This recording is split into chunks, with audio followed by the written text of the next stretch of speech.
E aí, pessoal, tudo bem? Deus existe e eu vou provar para vocês em poucos segundos. Dá uma olhada nesse vídeo que eu tenho certeza que vocês já viram.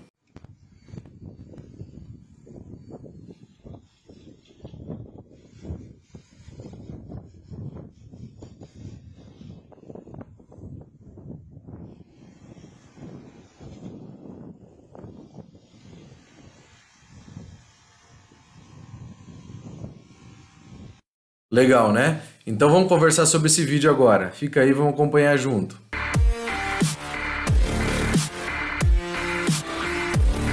E aí, pessoal, tudo bem? Meu nome é Paulo Ribeiro, sou calculista.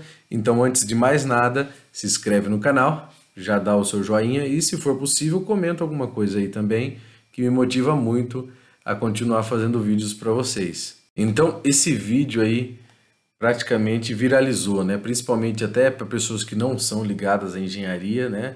É um vídeo que muita gente mandou, enviou, o que que acontece, como que foi possível, né? Então, vamos dar uma olhada junto no vídeo, né? O que tá acontecendo aí? O pessoal está derrubando um pilar da fachada, muito provavelmente foi uma reforma, né? A gente, claro, não tem informações suficientes para fazer uma avaliação. É muito importante que vocês entendam o seguinte: engenheiro, ele não acha nada. O engenheiro calcula e diz se pode ou não pode, se é real e não é, tá? Então é assim que acontece na engenharia em si. Num primeiro momento, vendo esse vídeo, né, a gente acha que é loucura porque é mesmo, né? Há uns anos atrás, 2 ou 3 anos atrás, aí até mais, eu acredito, tá?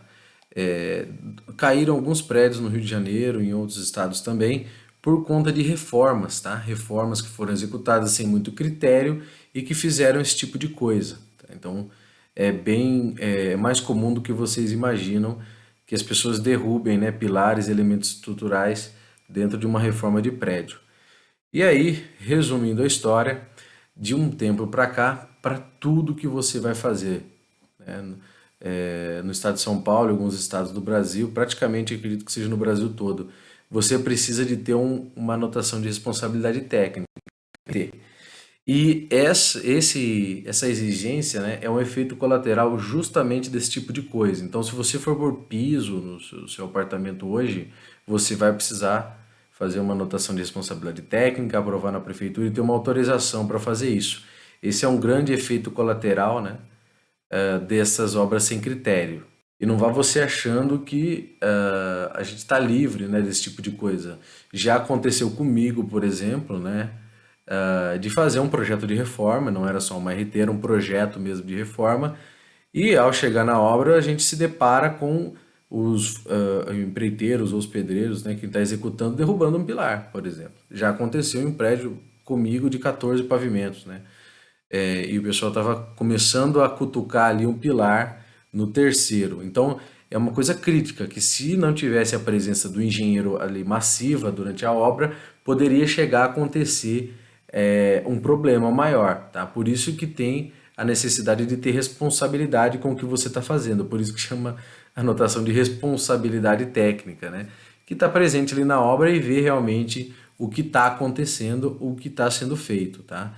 Então tem que ser dada atenção para que isso não aconteça. E aí, sem muita enrolação, eu vou falar alguns termos leigos aí, tá? Para vocês e outros não. Então, eu vou explicar algumas coisas aí do funcionamento, por que está acontecendo isso, né? Então tem algumas imagens que vão passar aí. E aí, para quem não é da engenharia ou quem está vendo aí o vídeo por curiosidade, pode ser que não entenda, então faça um favor para mim, pergunte aí nos comentários que eu explico sem problema nenhum. Então, o que que ocorre, né? No primeiro momento, né, o prédio ele foi dimensionado com esses dois apoios indicados. Então eu tenho dois apoios indicados, um de cada lado, e um regime, né, um diagrama de momento fletor, onde trabalha, né, com um apoio na ponta e outro apoio intermediário no meio, fazendo com que haja entre esses dois pilares aí de extremidade, né, apontando o pilar que está sendo retirado, um apoio aí e um momento, né, que tende a ser positivo, né, dependendo do grau do engaste ali no segundo apoio. Quando eu passo, né, e aí é essa segunda imagem, Quando eu retiro esse pilar, toda essa viga, né, que está passando por cima, ligando um pilar no outro, ela começa a trabalhar de forma a receber momentos fletores negativos, tá?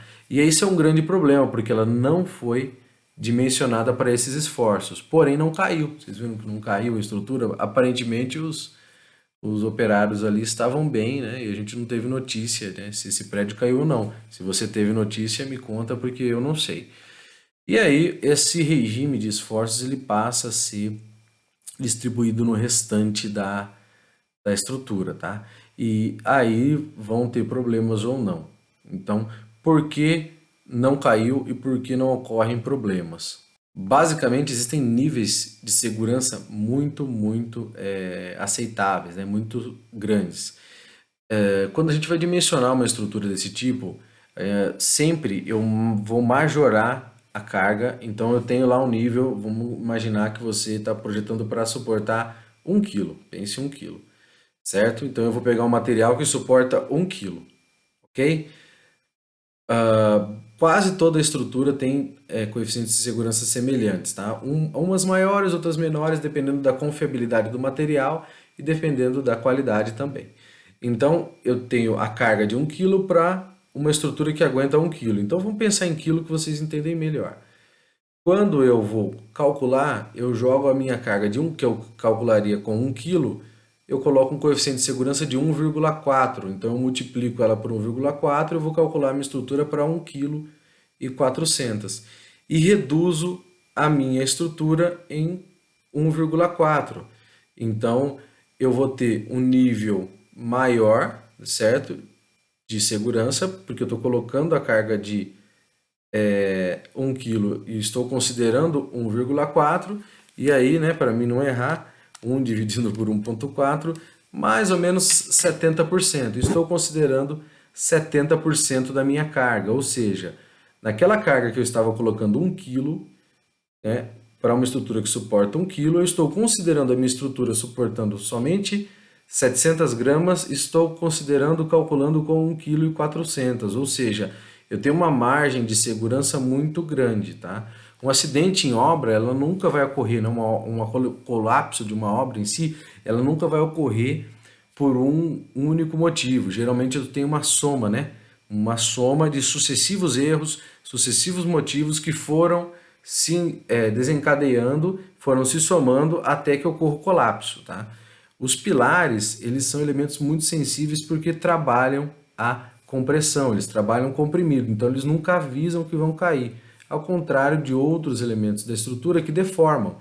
Como esses elementos deformam, você tem tempo de sair correndo, que não é o caso do pilar, ele começa a fazer barulho, estoura e cai.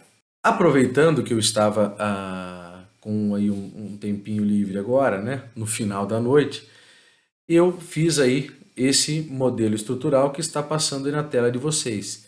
Nesse modelo estrutural, eu peguei, né, esse pilar, então é o pilar de fachada, o pilar aqui, o pilar que vai ficar ali na fachada e está próximo do outro, e eu considerei ele, então, no primeiro momento, desta forma, tá? Então tá o pilar aí, é um pilar que está mais ou menos com 200 kN, que equivale a 20 toneladas, então se você quiser ter uma margem aí de comparação, são 20 carros populares aí em cima de um pilar de 14 centímetros de largura.